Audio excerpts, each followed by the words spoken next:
Hello, welcome back to the channel of nonsense. Today we've got the BMW 2024 S1000XR. There it is. It's got the wrong name on the side of it though, because as you probably know, XR stands for the German word Extremreinigungsmittel, which means cleaning supplies. And this has nothing to do with cleaning supplies, it's a motorbike. Also, it's not a touring bike, it's not an adventure bike, it should be an SMT, not supermoto touring. Just sports mad touring, because this can tour, but mostly it feels like a sports bike, a naked naughty bike. It feels like all these things in one. I've been living with it for a week. I bloomin' love it. Here is what it's good at and a few things it's not so good at. Let's go. I'm going to start this review by telling you one thing this bike isn't very good at. And guess what? It's being a cheap bike, because it's not a cheap bike, it's an expensive bike. It starts at £17,000, but then you're probably going to want the M package, which is this fancy paintwork and the M seat, a shorter screen, forged wheels that a Krapovic end can, and that adds £3 to the bike. So we're already over 20 grand.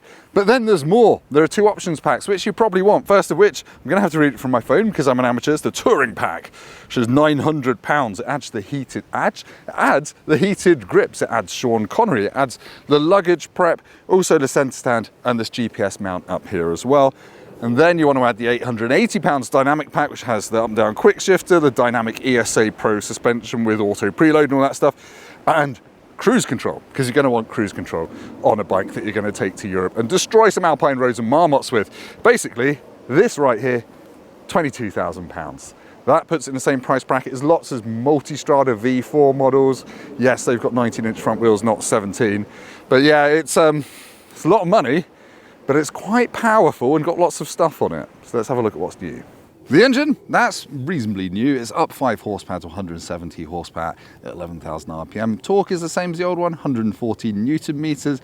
You don't get shift cam still. That is reserved for the M1000XR, which has the full Wanger 207 horsepower version of this engine. So yes, oh yeah, still got Brembo radial brakes. They are really good.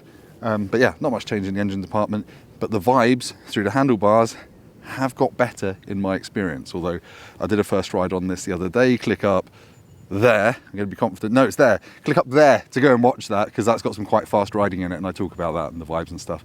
But anyway, let's carry on.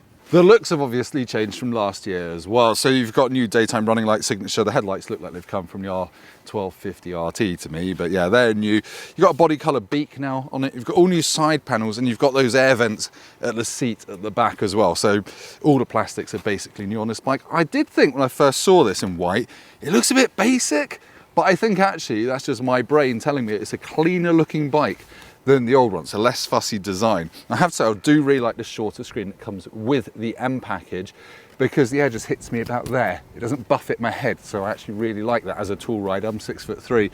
I would rather have that. If you just buy the normal one without the M package, you do get a see-through bigger screen. I think, from experience, that would annoy the hell out of me with wind.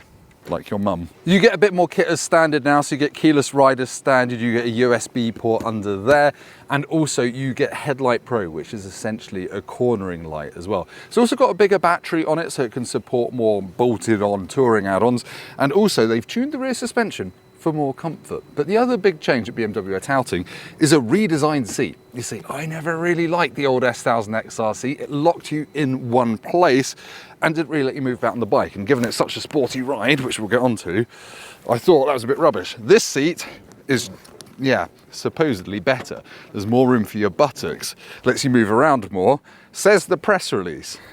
Tim Rodey's bum says that's bollocks, because actually I'm still sliding forward into the tank every time I ride this. The seat looks nice, but the actual gel, the padding inside it, is like a bowl that slips you into the tank. So I tried to slide back and then it slips me forward again as well. It is probably the weakest part of the bike for me, and it does get uncomfortable because you're simply stuck in one place. Now the actual seat height is up 10 mils, 850 mil over 840 on the old bike. You can get a higher one, you can get a lower one, but I don't think you can get the higher or lower one with the M package, because it removes the M seat. So yeah, that's a bit of a disappointment, but the riding position is pretty good. It's sporty. The pegs aren't as low as on an adventure bike, but I quite like that. Bit of a bend in the knee, really nice reach to the bars. I mean, this one without the big screen, you just feel like you're over the front end. I really like the riding position, but yeah, the seat can do one, frankly. Right, anyway, that's enough of fat man in leather. Let's have a look at some of the other bits. Right, I've just grabbed the camera to show you some other bits and pieces on the bike. It doesn't have a separate tail light. It's doing the annoying BMW thing of using the indicators as a tail light. I say that in every BMW video because I think that's a little bit on the dangerous side because it's harder to see when someone's braking and indicating and all the rest of it. But otherwise, yeah. Plastic tank there, plastic. It's all plastic, so you can't use a magnetic tank bag, but you've got a little storage cubby there for the key. You can't fit a mobile phone in there though. Switch gear, it's classic BMW. That controls most of the screen, just like on a GS. You can adjust the suspension between road and dynamic, regardless of the riding mode. Big fan of that. Cruise control, all the operations there, heated grips there as well. Standard BMW heated grips, they get really hot, they're really good. And you get the classic BMW display, which you're probably not going to be able to see because of my circular polarizer. Hang on, it's coming. There we go, right, nothing new to report here really. It's got your usual riding modes. I leave it in Dynamic Pro and just get on with it. I've been getting, to a tank, I've been getting about 180 miles and I've been getting 39 mpg, which is not great, but I've been riding it like an absolute hooligan. Speaking of riding it like an absolute hooligan, let's go and ride it quite sensibly so you can hear me over the wind noise. Let's go. It's S1000XR. Let's ride it. You press on, it's got keyless, you start it, and it fires into life with quite a noisy 4-cylinder gravelly growl. And if you've not heard this engine in the S1000R or the version in the RR, it does sound like a bag of gravel at idle. But I think I quite like that. After a while you realise it's an engine that's got its heritage in motorsport, and you quickly realise that when you're out on the road, yes, I'm in Dynamic Pro at the moment, I've kind of been living there because that gives you a lovely, lovely throttle response and pickup, and the power is so smooth. I think if I was going to describe the way this engine feels in one word once you're moving, it's just like smooth linear thrust. The power on this is actually reasonably top-endy, but there is a mid-range there. There is a strong mid-range there. It's not as strong as on the shift cam version of this engine, but it's just a really nice engine for the road, and you can really lug it as well. 6th gear, 38 miles an hour. It will still accelerate, and the quick shifter blipper just works really, really well. The lever feel is much better than on previous 4-cylinder BMWs that I've ridden. Sometimes they were a bit notchy. This is really sweet. You can actually tangibly feel the differences, the improvements to the quick shifter over the old one. And the next thing you really notice, you can probably hear already at 40 miles an hour, you get a lot of wind kind of here. I like that, right? This is a personal preference thing. I would rather that wind was hitting me here than in my face. And if I had the normal screen on this, I guarantee that it's half hitting me in the helmet, it's being buffeted by the shape of the screen, all the rest of it. I've been in a wind tunnel and they've told me that I'm bollocks and I'll never ride a motorbike with a screen that works. Look, you can adjust it though. That makes, what's the square root of fuck all? Yeah, it makes no difference that, but I don't mind it. I love the short screen. It also changes, in my eyes, the feel of the motorbike in terms of the riding experience, which is naughty, elbows out, cornering, fun! But it's not all about the engine. It's not all about the engine, that bike, and we're going to get on some twisty roads in a minute. And as I said, this video is going to focus slightly on more practical things. Go and watch my first ride if you want to see me take this down some really nice B roads and lean it over and give it a bit of naughtiness. But just to live with, this is easy. This is easy. It's almost GS easy, apart from the handlebar vibes, which we'll get onto at motorway speeds in a minute. But I just love the way it turns in. It's super natural, super fast, but it also feels lovely on the edge of the tyre. And BMW hasn't fitted some horrible like Nankang ditch finders to this. They've fitted proper Bridgestone S22s. Yes, they've just been superseded by the S23. No, that doesn't make these a bad tyre. They're one of my favourite tyres for sporty riding that you can fit to any bike. I know that because I've done about 1,500 miles on a pair on my own MT10 SP.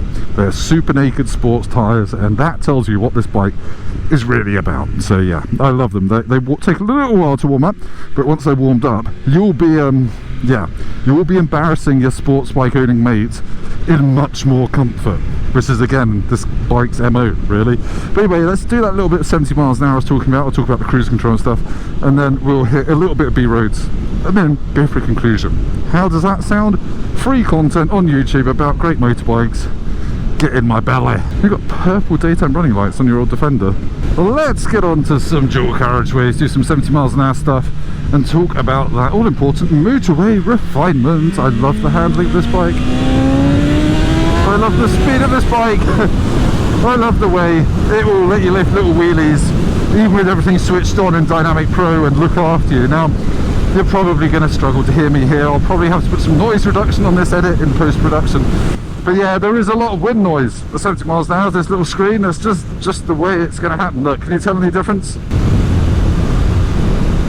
I can't. So yeah, so it's not a quiet bike to ride. You're going to need your earplugs and a neck cloth for doing 70 miles an hour, but again, it's comfortable, clean air. It's not wobbling my head around. And yeah, being BMW, got cruise control, heated grips, and doing 71 miles an hour, naughty me in 6th gear. It's doing about just under 5,000 revs, and the bars are fine actually. The bars are fine. There's a bit of very low frequency vibration, but yeah, it's as you get up to like, I don't know, close to 6,000 RPM, yeah, there, 78 miles an hour, you start to feel the tingle. It's not like you're double fisting with a Hitachi wand, it's not that bad, but you're going to want to keep your speed either 70 or 90 or 100. It gets better there, apparently. But anyway, you can't hear me, let's get some twisty roads.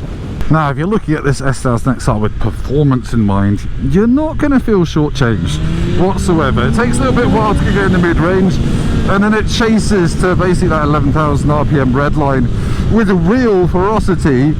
But I've just done a couple of overtakes in the 60 limit in 5th gear off camera, and you don't need to change down for that stuff either. So it's got enough mid-range, although, you know, I've ridden litre bike engines like Yamaha Crossplane 4 and the MT10 Crossplane 4, easy for me to say, that has more mid-range, like noticeably more mid-range anger than this engine does.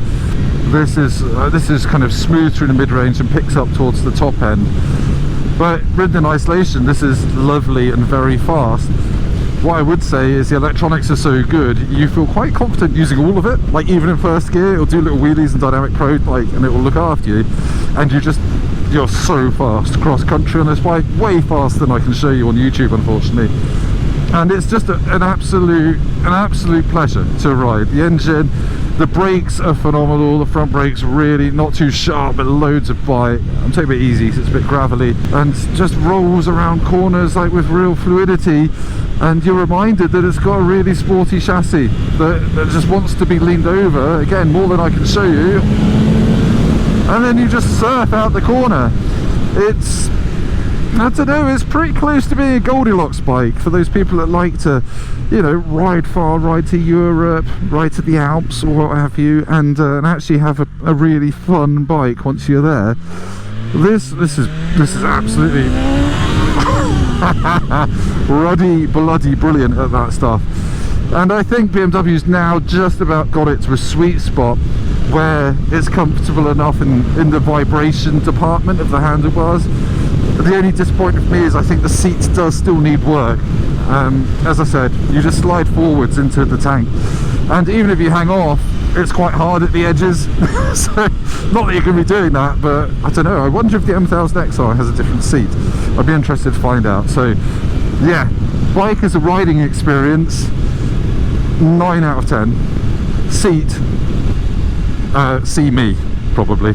Now, as I go through this 30 limit, there's one thing I should touch on. That is the ride. Like I said, the rear shock's been apparently tuned to be more comfortable, but it's still quite a firm, sporty bike. So over broken tarmac like this, it's not pounding my rectum, but it's certainly giving it a bit of a peg. It's firm, and this is with the suspension set to road. If you put it into dynamic, it gets more firm. I do like the support of dynamic when you're riding quickly on a twisty road. It does feel tangibly just more connected, but yeah, I'd leave it in road for the most part, and then you kind of have to slightly endure it. It's not as costing as a GS by about 20 times.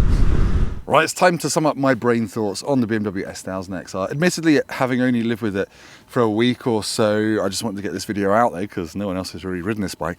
I am really impressed with it. I was a bit down on the old S1000XR, purely because of the vibes, and it just didn't really inspire much confidence in me. This, for some reason, feels leagues better than the old one. The handlebar vibes are still there at 80 miles an hour, 90 miles an hour. They disappear as you go faster, not that you should do that, and they're okay at 70. and it's got cruise control as well. So I think the vibes are mostly cured. But as I found out in my first ride video of this bike, reading the comments, lots of you S1000XR owners had massively different opinions of the vibes and the handlebars of that bike. Some said it had loads, some say they went away when they fitted aftermarket bar ends, and some had no problems whatsoever from the factory. So I wonder if this will be inconsistent as well. But hey, it is a stonking bike to blast on a B road. The 17-inch front, those wide bars, it handles like the best super naked, and that power from the 170 horsepower engine, you do end up using it all. It's a bit illegal, and it is so much fun at the top end. It just hasn't got the mid-range of something like my MT10, but still it's a lot of fun to rev out and it makes a great noise. Loads of pops and bangs on the overrun. It's got character, and I'm kind of in an inline 4 phase of my life at the moment, and this speaks to me as a bike in a pretty decent way, to be honest. I like touring, I like going fast, I like going around corners and sporty riding. So yeah, tick, tick, tick. Downsides, big downside, that seat, it locks you into one position and you end up getting uncomfortable and fidgety. I'm not a big fan of that. I would want something roomier and a bit flatter, where you're not sliding off the pillion seat slope into the tank all the time. That would get on my nerves, and it is weird that it's been signed off, to be honest, like that. But otherwise, the electronics are good, the brakes are astonishing. It's a bit thirsty, getting 40 mpg. It's not a GS. You're not going to get 50 without trying on this bike. But hey, in my opinion, it's a lot more exciting than a GS. And if you mostly ride on the road and you can put up with the sporty nature in that seat, I'd probably pick this over a GS, with the caveat I've not ridden a 1300 one of those yet. So yeah, bloody good bike. I'm going to give it 8 Tim Roadies out of 10. I would probably give it 9 if it had a better seat. Anyway, thank you for watching. If you've liked this video, please like it. Please subscribe to my channel, because I'm doing lots of bike reviews this year, doing some touring as well. I've turned my MT10 SP into a sports tourer. I'm going to head to the Alps and the Vosges Mountains a couple of times this year and do some war history and stuff like that as well. So it's a bit off motorbikes, but it's quite good content, he says. And yeah, go down to the comments, leave me the German word for my bum is sore. Goodbye. Right. Bye. I'm not going to kiss you. You're a motorbike.